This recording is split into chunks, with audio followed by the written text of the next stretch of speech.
December 5th. A word in season to the weary by Brother Bakht Singh. For if thou altogether holdest thy peace at this time, then shall there enlargement and deliverance arise to the Jews from another place, but thou and thy father's house shall be destroyed, and who knoweth whether thou art come to the kingdom for such a time as this? Esther chapter 4 verse 14. Mordecai, Esther's uncle, refused to bow down to Haman. That is why he determined to destroy not only Mordecai but the whole Jewish nation. Esther chapter 3 verse 6. Haman is a type of Satan who is angry with the believers and persecutes those who refuse to bow down to him.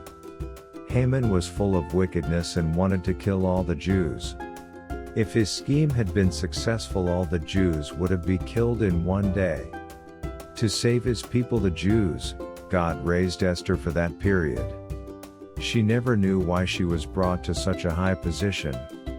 When the enemy's scheme was known, her uncle said the above words to her.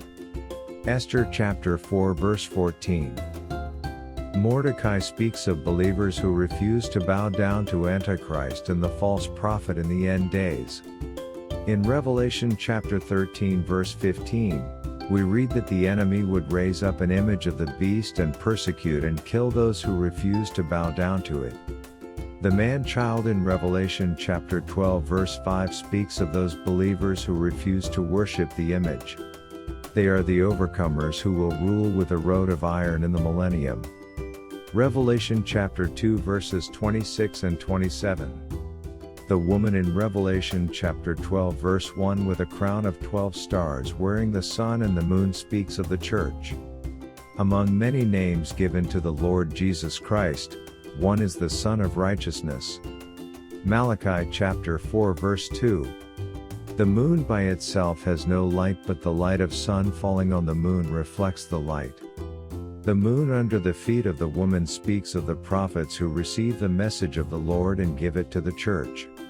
The 12 stars speak of the 12 apostles. The enemy is ready to devour the man-child. Revelation chapter 12 verse 4. Thus we see that those who want to overcome have to go through all kinds of sufferings and persecutions. But in the end, they will be rewarded and will rule with the Lord Jesus Christ. There is going to be great persecution upon all the believers. These days are not far ahead. In communist countries and even in Roman Catholic countries, the enemy is using every possible means to weaken the faith of believers, to persecute them and to destroy them. Esther did not know that the Jews were in great danger. We also do not know that many Christians are in danger. Because things are going on secretly, we do not know the danger coming upon all the believers of the world. When Esther realized the danger, she prayed to God. Because of her intercession, the Lord delivered all the Jews. On account of one person's intercession, God gave great deliverance.